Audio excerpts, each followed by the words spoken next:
AITA for not giving my boyfriend equity in my home. He doesn't work and hasn't invested any cash in it. 7 years. That is how long we have been together. 7 years of love, growth, challenges, and, I thought, mutual understanding. We built a life together, at least that's what I believed.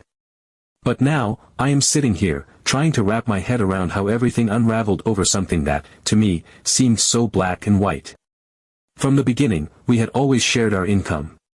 We were lucky enough to establish passive income streams that covered our bills and left us with a comfortable profit.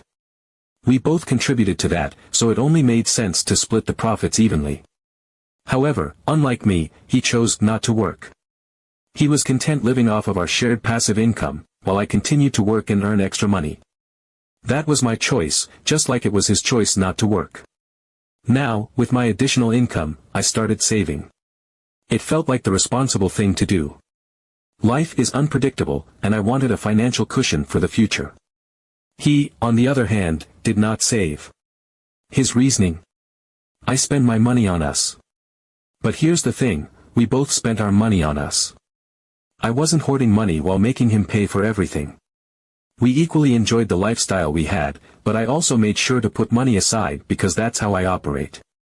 Fast forward to now. An opportunity came up to buy a home with a friend. We decided to pool our cash together and buy the property outright, no loan, no debt, just a smart investment that we both believed would generate income. My boyfriend helped me through the process, sitting with me through negotiations, giving advice, and being supportive. But he did not contribute a single dollar to the purchase. Not a dime. This was my investment, and I took that financial leap without expecting anything from him. The plan for the house was simple: I was going to fix it up and turn it into an Airbnb. The rental income would be another stream of passive money, something that I could benefit from down the line. And despite the fact that he had no financial stake in this property, I made it clear that he could stay there for free whenever he wanted. Not only that, but I even decided I would share the rental income with him. I did not have to do this. It was my property, my investment, my risk, and yet, I was still offering to let him reap the rewards. But before we could even get to that stage, the house needed work. There was painting, cleaning, repairs, all things that had to be done before I could start renting it out. He initially started helping me, which I appreciated. But then, out of nowhere, he stopped. He looked at me and asked, "Why am I making you richer without equity?" I was taken aback. I told him, "You don't have to do the work if you don't want to." I was not forcing him to do anything.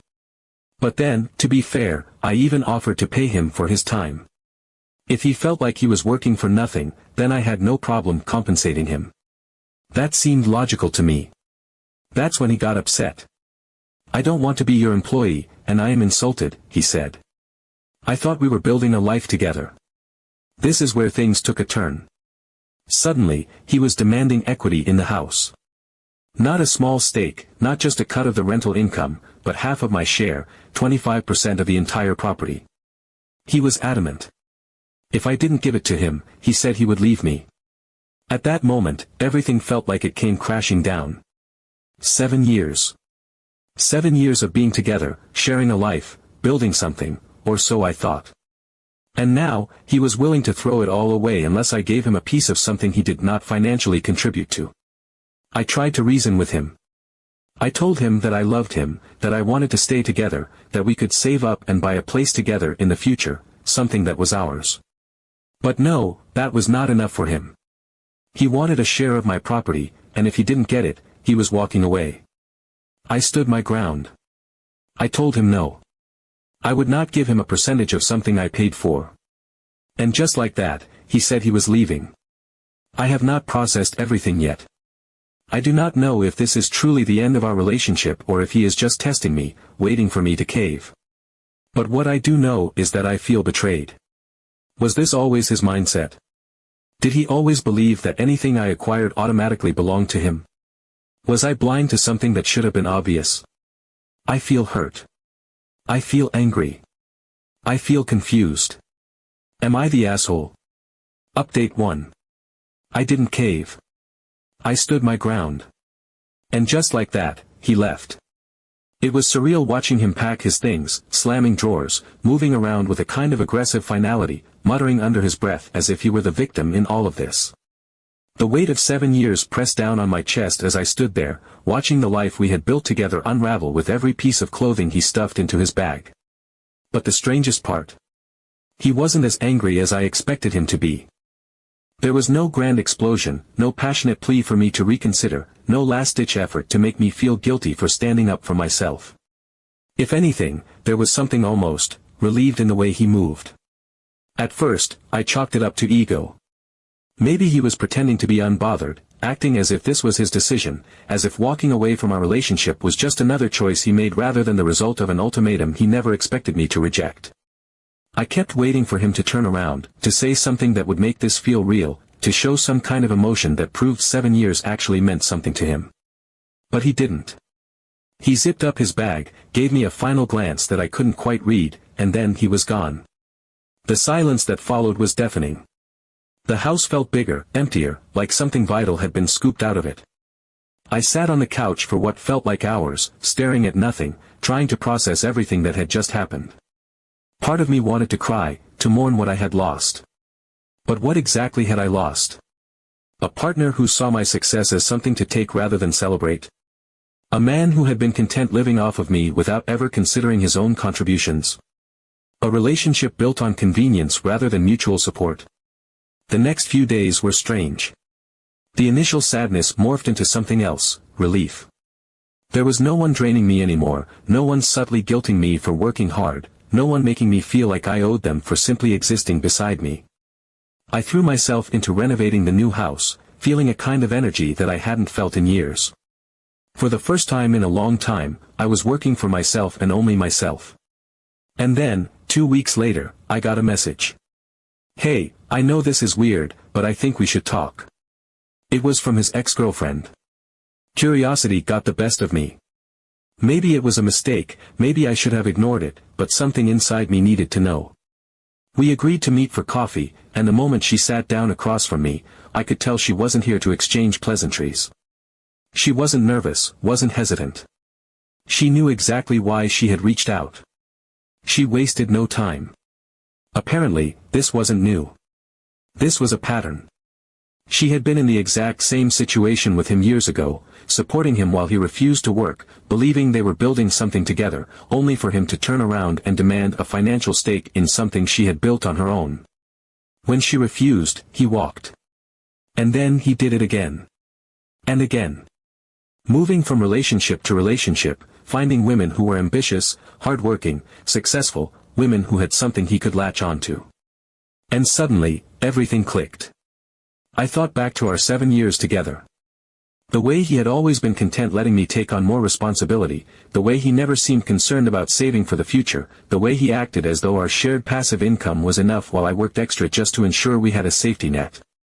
How he never pushed himself to do more, to build anything of his own. How he had always found ways to make me feel like I should be grateful for his presence rather than the other way around. Had I just been another stop on his cycle of financial dependency? Another woman to take care of him, to provide, to offer stability until he ran out of ways to benefit from the arrangement? Had he ever really loved me, or was I just convenient? The realization was painful but freeing. The breakup wasn't about a house. It was about him running out of ways to coast on my hard work. I blocked his number. I wasn't going to be part of his routine. Update 2. A month after he left, I finally felt like I was getting back on my feet. The house became my entire focus, a project that filled the empty spaces he left behind. There was something deeply therapeutic about it, scrubbing away years of grime, painting over old, dull walls, replacing fixtures that had long since stopped functioning. It was exhausting work, but it was mine. Every brushstroke, every nail hammered into place, every stubborn stain scrubbed until my hands ached felt like reclaiming a piece of myself.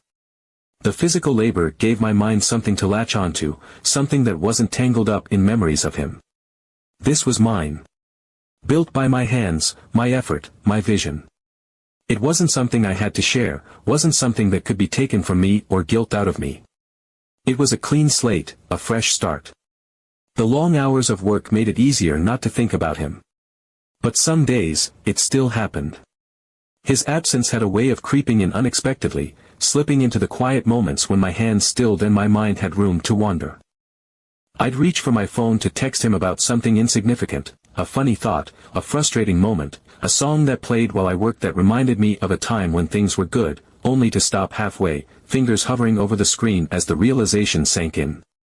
There was no one on the other end anymore. The reflex was so ingrained, so natural, that it startled me every time I caught myself doing it. Other times, I'd hear a noise, a car door slamming outside, the creak of floorboards shifting under their own weight, the hum of the air conditioning kicking on, and for a split second, my body would brace itself for the sound of his keys in the door. It was muscle memory, a habit formed over years of coexisting, of knowing his patterns so well that even in his absence, my body still anticipated them.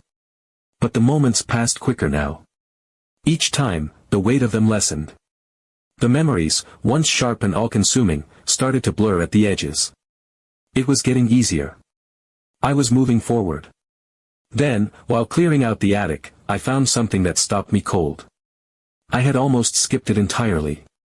The attic had been more of an afterthought, a space I hadn't even planned to deal with that day. The air was thick with dust, swirling in the sunlight that streamed through the single grimy window. Old furniture sat in forgotten piles, draped in sheets, their shapes barely distinguishable beneath the layers of time. Boxes stacked haphazardly, their edges softened with age, filled the corners, some threatening to collapse under their own weight. I moved through the space slowly, pulling things out piece by piece, clearing away the neglected past to make room for something new. And then, tucked into the farthest corner, nearly swallowed by the shadows, I saw it. An old shoebox. It was unremarkable, worn and covered in dust like everything else up here. But the sight of it made something inside me tighten. It shouldn't have meant anything, probably just junk left behind by previous owners, forgotten and insignificant. But there was something about it, something that made my pulse pick up as I reached for it. The cardboard was soft and warped from time, the lid barely holding its shape. I lifted it carefully, almost hesitant, as if I already knew, deep down, that whatever was inside would change something. Inside was a stack of letters. Some were yellowed with age, the ink faded but still legible. Others were crisp, their edges sharp, clearly more recent. But the one thing they all had in common. They were addressed to him. A cold weight settled in my stomach. My fingers hovered over the stack, hesitation creeping in. There was still time to stop, to shove the box back where I found it and pretend I had never seen it. But my hands moved on their own, almost as if they had been waiting for this moment, as if some part of me already knew there had been something hidden beneath the surface all along. I pulled out the first envelope, my breath catching as I read the words printed across the top. Pending legal action, the ink was bold, underlined, my throat went dry, I reached for another, unpaid debts, my fingers trembled, another, a lawsuit. My heart pounded against my ribs, each letter a new crack in the foundation of what I had believed about him, about us, about the life we had shared. These weren't just late bills or minor financial missteps. This was worse. Final notices, demands for payment, warnings about wage garnishment. Letter after letter detailing consequences, threats of legal action, a financial mess so deep I could barely process it. Then I found the worst one, a notice from a collection agency, $60,000. I gripped the paper so tightly that the edges crumpled beneath my fingers. My hands felt numb, my vision blurring at the corners as I stared at the number, willing it to change, willing it to make sense. He owed $60,000. It didn't make sense. He had never mentioned debts. Never showed any signs of struggling financially. There had never been frantic phone calls, no unopened bills piling up on the counter, no sudden panic about money. He had lived comfortably, spent freely, never once giving me a reason to suspect that he was drowning under this kind of weight. But then, piece by piece, it started clicking into place. The way he had always brushed off conversations about saving money, acting as if it wasn't a priority. The way he had never seemed in a rush to get a job, despite our passive income only covering so much. The way he had pushed so hard for equity in my house, making it sound like it was about us, about our future together. But it had never been about that, had it? It had been about securing a safety net. Something he could leverage, something that, if things went south, he could claim as his own. That's why he had left so easily. That's why there had been no fight, no desperation, no real grief in his goodbye. He thought he could manipulate me, wear me down until I gave in. And when I didn't, he had no choice but to walk away, knowing he had nothing left to gain. He hadn't been heartbroken. He had been cut off. A sick feeling curled in my stomach. 7 years. 7 years of sharing a life with someone, of trusting them, of believing in a future together. 7 years, and I had never once thought to question his finances. Never once suspected that there was something hidden beneath the surface, something he had been keeping from me all along. I had built a life with someone who had seen me as his financial plan. The realization burned. I wasn't just protecting myself emotionally anymore, I was protecting myself financially. Update 3. I thought I had heard the last of him. The months that followed his departure had been a slow but steady climb back to myself. I had rebuilt my routine, poured my energy into the house, thrown myself into work, and found a strange, unexpected peace in the absence of his presence. The days no longer carried that heavy weight of waiting for a message, for a call, for some sign that he regretted walking away. I had convinced myself that this was closure. That he was finally, fully, out of my life. And then, 3 months later, his name flashed on my phone screen. "Can we talk?" I stared at the words, my stomach twisting, my heartbeat picking up even though I knew I shouldn't care. He was not supposed to be here, not even in the smallest way. I locked my phone, refusing to give it power, refusing to let my mind wander down a road that had already ended. Then another message came through. I made a mistake. I exhaled sharply, forcing my fingers to stay still, resisting the pull to engage. It was predictable. Of course, he had made a mistake. That was his pattern, never appreciating something until it was gone, only recognizing value when he no longer had access to it. I didn't need to respond. I didn't need to hear whatever carefully constructed apology he had prepared, whatever manipulative half-truth he had decided would be enough to make me let my guard down. I blocked the number. Again. And then, out of nowhere, he showed up at my house. The knock at the door sent a sharp jolt of irritation through me. I knew. Before I even looked through the peephole, I knew. The audacity, the nerve, the sheer entitlement that had been woven into his very existence, it was all still there, still as persistent as ever. My fingers hovered over the door handle, my pulse pounding in my ears. I wasn't about to let him in. I wasn't about to give him the satisfaction of thinking he could just waltz back into my life. But then, I saw it, he wasn't alone, standing next to him was a woman I did not recognize. She was tall, with sharp features and a tense posture, arms crossed over her chest in a way that made it clear she didn't want to be there any more than I wanted her to be. She wasn't looking at him. She was looking at me. And there was something in her expression that made my stomach twist in a way that had nothing to do with seeing him again. Before I could even process it, he started talking. He launched into a speech, voice steady, rehearsed, the same smooth, calculated tone he had always used when he wanted to manipulate a situation in his favor. He had been thinking, he said. He had made mistakes. He had let go of something real, something worth fighting for. He didn't want to throw away 7 years over a misunderstanding. His voice was thick with manufactured regret, every syllable carefully placed to sound sincere, to make me second-guess the truth I had already pieced together. I was about to answer when the woman next to him moved. She cut in, voice sharp, words slicing through the air like a blade. The way she stood, the way she positioned herself, it wasn't just discomfort, it was something deeper. Something angry.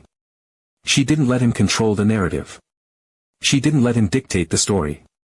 She turned to me, her eyes locking onto mine, and I felt something shift, something click into place before she even spoke. She said he had told her we were over ages ago. That our relationship had been toxic. That I had been the one who cheated, that I had left him with nothing. That he had been broken, devastated, a man picking up the pieces of a life that I had supposedly destroyed. And she had believed him. Because that was what he did, he spun stories, wove himself into a victim, tailored his past into something that suited his needs. But then, she said, the pattern started. The same excuses. The same entitlement.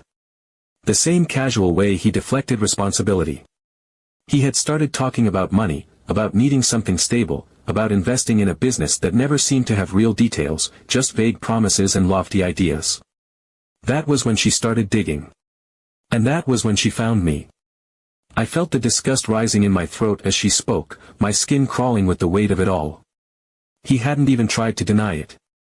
He just stood there, his mouth slightly open, his carefully rehearsed speech crumbling to dust around him. Caught. Exposed. She turned back to me, her voice calmer now, more resigned. She had needed to see me in person, she said. Needed to confirm what she already knew. And now that she had, she was done.